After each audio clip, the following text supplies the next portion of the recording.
국민의힘 징징대지 말고 기회를 보라. 총선 끝난 뒤 국민의힘이 보여주고 있는 행태는 집권 여당의 그것이라고 보기 어렵다. 패인을 분석하고 반성하는 순서는 당연히 있어야 하겠지만 지금 모습은 다음을 위한 차분한 복귀가 아니라 우왕좌왕 지리멸렬 오두방정의 다름 아니다. 집권당이라면 좀 믿음직스러운 데가 있어야지 호들갑을 떨어도 너무 떤다. 선거에서 떨어진 사람들이 또 돈 들어가면서 낙선 인사하는 이유가 뭔가? 패자가 어떤 모습을 보이는가가 유권자들의 다음 판단에 영향을 주기 때문에 그런 것이다. 이번 총선에서 국민의힘과 민주당의 의석 숫자는 71석 차이지만 득표율로 따지면 5.4% 차이에 불과하다. 민주당의 입법 독재 현실 앞에서 정신승리하자고 하는 소리가 아니다. 선거가 승패를 따지는 게임인 이상 승자와 패자는 어차피 나오게 마련이고 이 정도의 차이조차 나지 않을 수는 없다.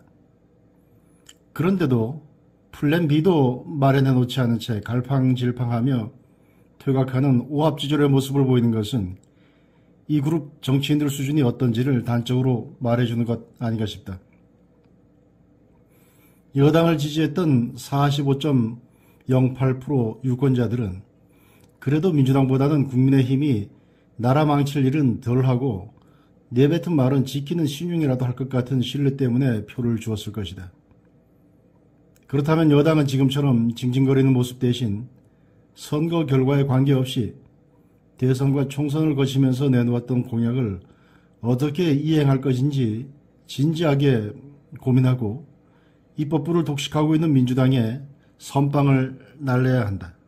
한동훈 비대위 시절에 내놓았던 국회의원 불체포 특권 폐지와 같은 정치개혁은 물론이고 2심까지 유죄 판결되면 국회의원직 자동상실, 국회의원에 대한 국민소환제, 탄핵제 도입, 사상금지 입법 등 좌우 보수와 진보를 막론하고 온 국민적 지지를 받는 사안은 많다.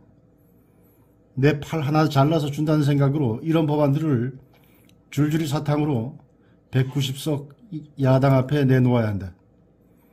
통과되면 국민의힘 공이요, 무산시키면 야당 책임이 되니 얼마나 좋은 꽃놀이패인가.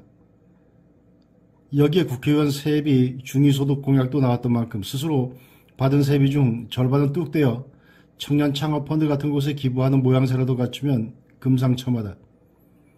이런 공약은 선거의 승패나 상대의 호응과 무관하게 실천하는 진정성을 보여야 보수정당의 미래가 있다. 특히 인요한 당선인의 경우 과거 국민의힘 혁신위를 이끌면서 정치개혁 담론을 주도하기도 했던 만큼 뜻을 같이 하는 비례의원 몇 명이라도 모아 이런 일을 해야 할 책무가 있다. 여당만이 민주당에 던질 뜨거운 감자를 갖고 있는 것이 아니다. 민주당 이재명 대표는 용산 가면 25만원 청구서를 들이밀겠다고 벼르고 있다. 대통령이 받거나 안 받거나 본인은 미치지 않는 장사라는 계산이 있었을 것이다. 대통령이 이를 거부할 이유가 없다. 다만 13조 원을 푸는데 민주당과 방식은 다르게 하겠다고 하면 된다. 대선과 총선에서 나온 주요 공약을 위해 상반기에 풀어 경기도 살리고 현금성 무상복지의 폐해도 줄일 테니 국회에서 협조해달라고 거꾸로 역제안하면 된다. 숙제를 안고 가게 해야 한다. 입법부 거대 의석은 독박 쓰기에도 좋은 자리다. 정부 여당은 어차피 지금은 국민 지지율 놓고 주판을 굴려봤자 얻을 것도 할 것도 없다. 이런 때 대중적 인기는 없지만 대한민국을 위해 꼭 필요한 법안들을 정교하게 만들어 민주당을 융단 폭격해야 한다. 정부 여당은 징징대지 말고 자신들에게 무슨 기회가 왔는지 보기 바란다.